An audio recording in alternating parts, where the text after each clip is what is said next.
Байцгаана уу өнөөдөр минь. За өнөөдөр би гэр бүлээрээ хийж болох маш чухал бөгөөд үр дүнтэй дасгал заах гэж байна.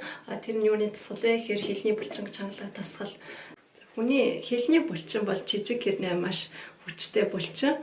Тэгээ энэ булчин одоо чанга байлгах нь бол бидэнд маш чухал. За хүний хэлний булчин бол хэвийн байдалтай тагнаа хэсэгт бол хурц байрсан байдаг. Харин энэ булчин одоо суулраад унжаад ирэхээр хэлбэр нь өөрчлөгдөд ирэхээр одоо хуурхрах муу одоо буруу хаазалт, буруу залгилт буюу хахах, амаа ангааж унтах, амун давхар эрүү үүсгэх мэтэр одоо хүний эрүүл мэндэд асуудал үүсч эхэлдэг. Хэрвээ танай гэр бүлд хуурхирдаг, амаа ангааж унтдаг, амун давхар эрүүтэй гэх мэт одоо асуудалтай хүмүүс байдаг бол энэ дасгалыг хийлгээрэй. Дасгалаа эхлээд дасгалаа ихтэй одоо үүдэн шүднээс цаашаа буюу зүүдэн тагнаа руу хэлээрээ хүчтэй түлхэнэ. За зөвхөн хэлний үзүр биш одоо хэлний одоо их биеийг аль болох нэлэнхийд нь оролцуулж тагнаа руугаа түлхэнэ гэсэн үг хүчтэй. За 3 иж харуулъя. 1 2 3. За хэлээ тагнаа руугаа хүчтэй түлхэхэд одоо энэ доор чангарч өргөдөж эхэлнэ. За ийм маягаар одоо энэ төслийг нэг удаадаа 30 удаа хийн. Тэгээд зөвхөн нэг удаа 30 удаа хийгээд зогсгоор өдөрт одоо баян ингээд цэх ингээд хийн суусан үедээ ингээд тогтмол хийжсэн ч болно.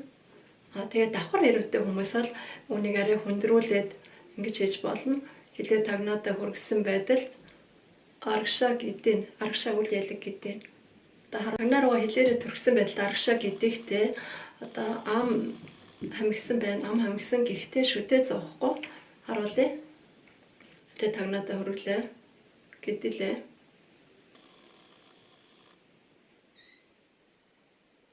Амарлт буцлаа. Дахиад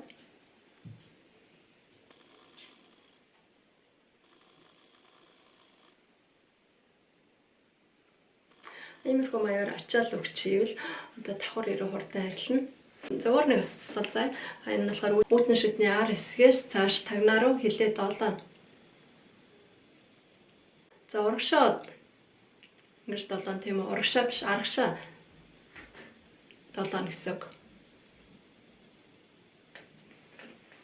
Иймэрхүү маягаар ийм дасгалыг одоо нэг удаадаас 20-30 удаа хийгээд авах болно.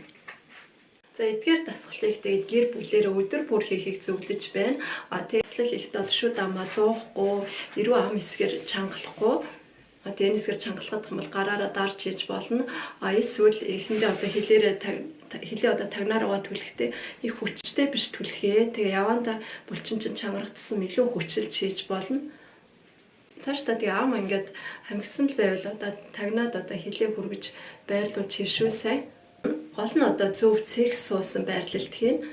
Тэгээд энэ дасгалын давуу тал нь бол одоо амал хамхиатай үед бол одоо хизээл бол хизээ одоо машин явж байхдаа компьютерийн өмнө сууж байхдаа ч юм уу хизээл бол хийж болох тийм давуу талтай дасгал байгаа. Түүнээс гадна одоо хүүхдүүдэд хоолоо эцсийн дараа одоо аяг тавыг нь одоо долоолгож хөвшүүлэх нь бас энэ дасгалыг хийж байгаас ялгаагүй бас үр дүнд. Зүгээр ингээд бичлэг дуусж байна.